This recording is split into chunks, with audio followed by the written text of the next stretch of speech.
Yes, just as we said, we've got our special guest, Miss Crystal Johnson. How you doing, Crystal? I'm doing well, thank you. How are you? Doing well, doing well. Great. Um, it's yes, so it's going to be great. Yeah, talking to you about your career and about your music, and everything that you've been up to. Um, but like with all our guests, I always start off by asking where you were sort of born and raised so that we sort of get a sort of a geographic location. I am from New York City, specifically Brooklyn. I spent time in Queens in my early teens and high school years, but I'm a Brooklynite. Um, been Okay. here. Well, I've moved around, but New York is my home. So, Okay. I know you went on to get into collaborate with hip hop artists. How was hip hop growing up then in Brooklyn as a when it was coming up on the scene? oh wow, New York as a whole was infected by the impact of hip hop. I do remember being a kid and seeing them out in the park and doing all of the setups and stuff, but I was a kid, so I didn't really know. Um, but I remember there were certain songs that kind of stood out and let me know, like, wow, I like this, Hotel, Motel, Holiday Inn, songs like that, and Furious Five and all of that. Curtis Blow. It was just very electrifying. It gave us an identity. It impacted the way we dressed. Like we wanted to have our Lees and our Pumas and Adidas, and at this is in junior high school. So by the time we got to high school, we were so impacted by hip hop.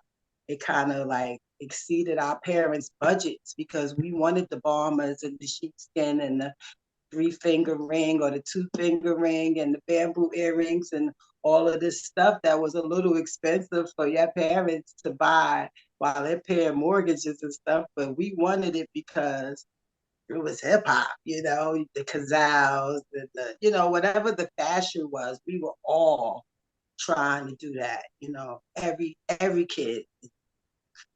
So it encouraged us to, be independent to an extent because not everybody's parents was buying them all of that. I bought my own sheepskin.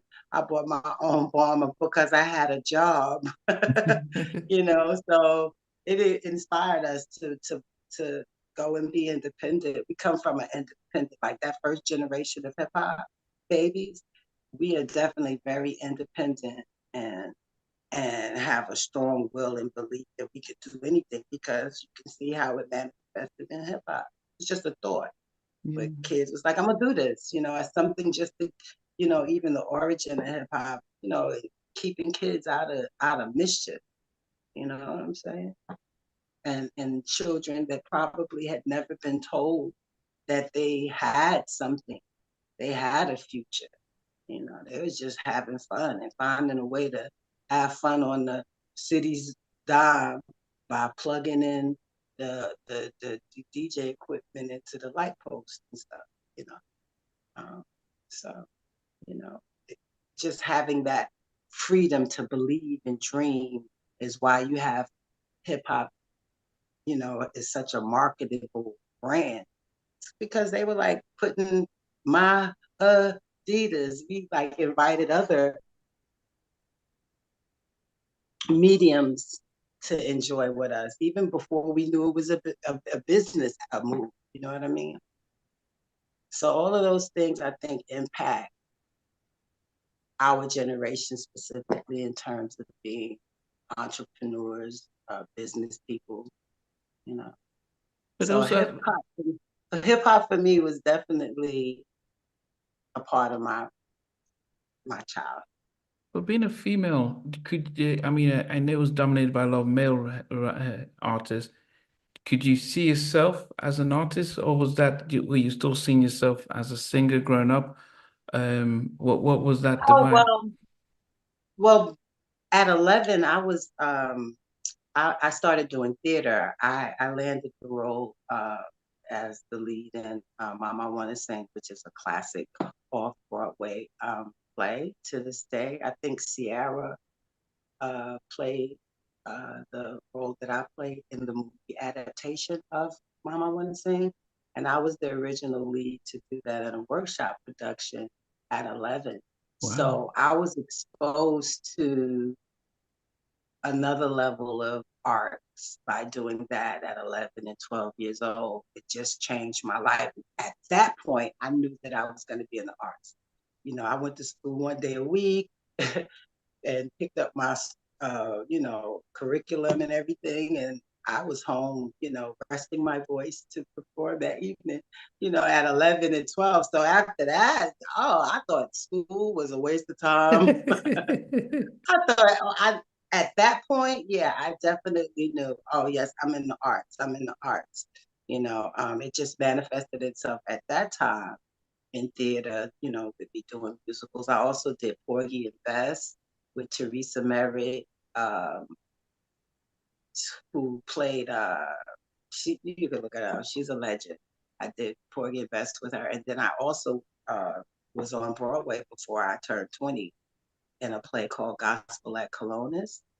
It's an adaptation about the story of Oedipus, but it was done in a way as if it was a book in the Bible. And the star of it was Morgan Freeman.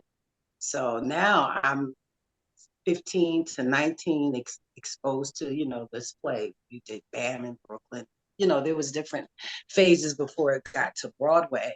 But in that, I was surrounded by the best of the best, the original Five Blonde Boys from Alabama, the original Soul Stirrers that Sam Cooke came from,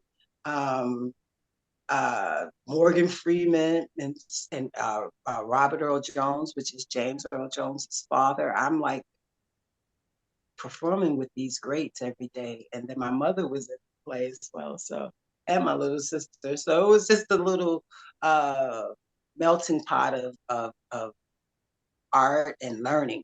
So there was other things that I did leading up to like being signed as an artist and doing the hip hop. I was doing theater.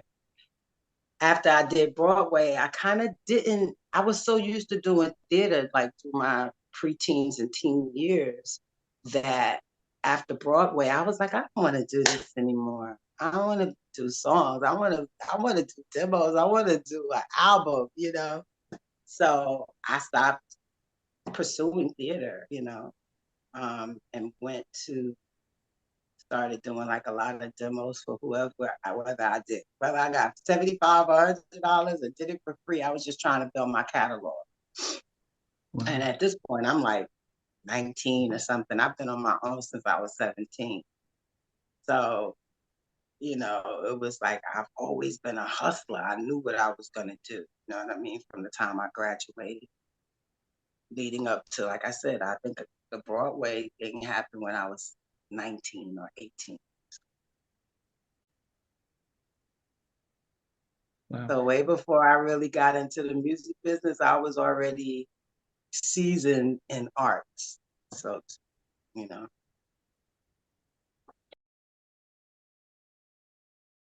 Hey guys, thanks for watching. Thanks for being a part of Halftime Chat. Please remember to subscribe, share, and comment. But most importantly, why don't you become a member of Halftime Chat? We've got amazing videos, amazing perks, and being able to support the channel. But anyway, thanks for watching. Take care. I never participated in that category. Somewhere in between. For even loving us, on which I didn't miss you with What was it like growing up? She's still making an impact on 4 houses down. I have a couple of pieces. Trying to get this one and that one. That works for me, but just for me, No, okay, you're okay. they don't understand what Jonas Boys are winning all spirits. Play it. I mean, I love all different genres.